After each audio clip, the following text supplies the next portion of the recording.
Selamat pagi anak-anak semua, bertemu kembali dengan Pak Yono.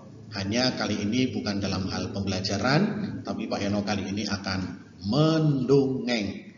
Kisah Kancil dan Siput Adu Pintar. Pernah mendengar anak-anak semua?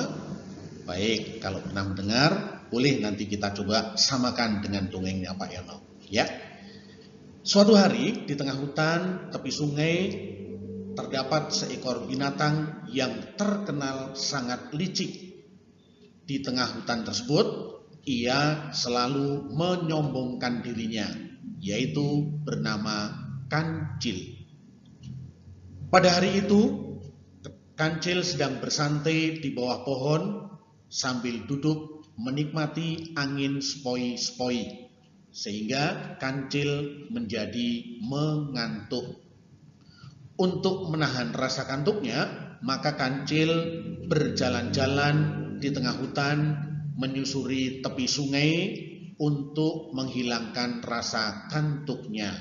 Sambil ia berkata terhadap dirinya sendiri, "Hai semua yang ada di hutan ini, siapa yang tidak mengenalku?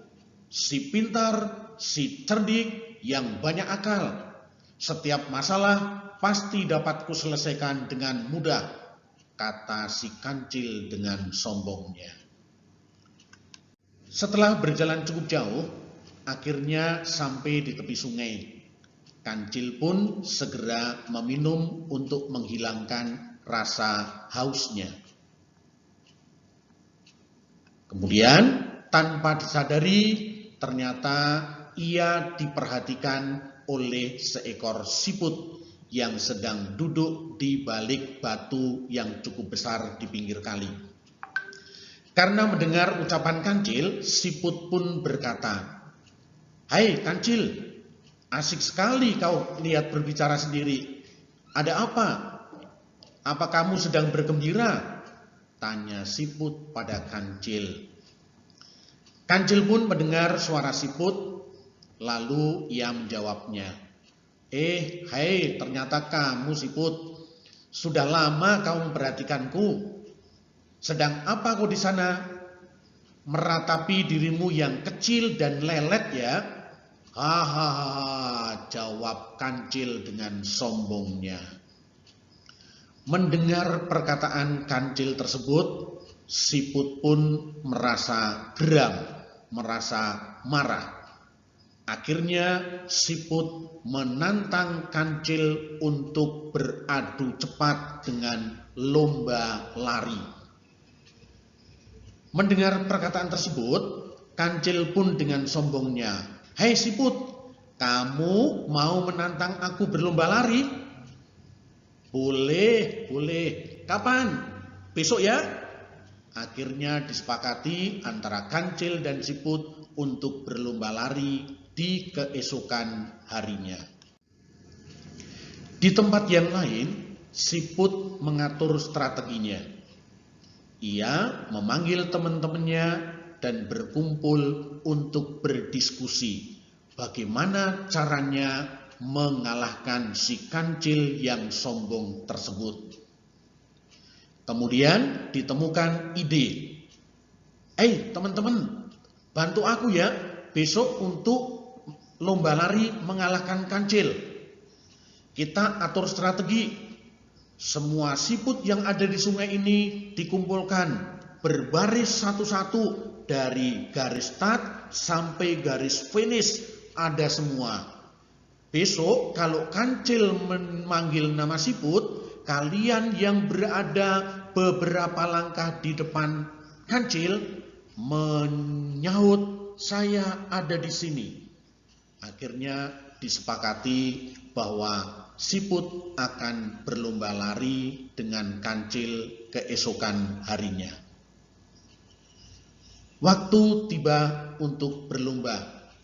Dengan angkuhnya, Kancil langsung berlari sangat cepat. Ia pun tertawa sambil berkata, "Wah, selamat tinggal siput lelet. Aku tunggu kau di garis finish nanti," ucapnya dengan sombong. Setelah berlari meninggalkan siput cukup jauh di belakangnya, Kancil justru sangat terkejut karena ia melihat di depannya pasti ada siput. Lari lagi, di depannya ada siput lagi. Lari lagi, di depannya ada siput lagi. Demikian berulang-ulang sampai siput akhirnya kelelahan. Ketika si kancil hampir tiba di garis finish, ternyata siput sudah mendekati garis finish terlebih dahulu dan membuat si kancil berpikir, mengapa siput yang seharusnya sudah ia tinggalkan jauh di belakang, tapi siput itu malah terus berada di depannya dan sampai garis finish terlebih dahulu. Tidak mungkin, bagaimana bisa kau lebih dulu sampai? Padahal aku berlari sangat kencang, gerutunya si kancil yang tidak bisa menerima kekalahan tersebut. Kancil tidak mau kalah dengan seekor siput yang kemarin ia ejek di sungai. Tetapi siput menasehatinya, "Sudahlah Kancil, akui saja kekalahanmu," jawab siput dengan santai. Si kancil pun menjadi lebih heran lagi dan masih belum percaya kalau dirinya berhasil dikalahkan hewan yang selama ini sering ia ejek. Akhirnya kancil yang masih terheran-heran hingga tidak bisa mengucapkan apapun.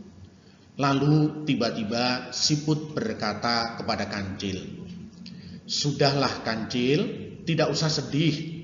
Aku tidak ingin hadiah apa-apa darimu. Aku hanya ingin kau tahu, janganlah menjadi sombong dan kelebihan yang kau miliki. Semua makhluk hidup mempunyai kelebihan dan juga mempunyai kekurangannya masing-masing. Jadi jangan suka menghina dan menyepelekan makhluk hidup yang lainnya," ujar siput dengan santainya. Setelah selesai mengatakan tersebut, siput pun pergi ke dalam sungai dan tinggallah si kancil sendirian, menyesali dan malu karena ia kalah dari lomba tersebut. Si kancil saat itu mulai berjanji tidak akan menganggap remeh terhadap makhluk hidup yang lain. Nah, demikian anak-anak dongeng dari Pak Yono. Anak-anak bisa mengambil apa sih hikmah makna dari dongeng tersebut. Oke, sampai bertemu kembali. Dah.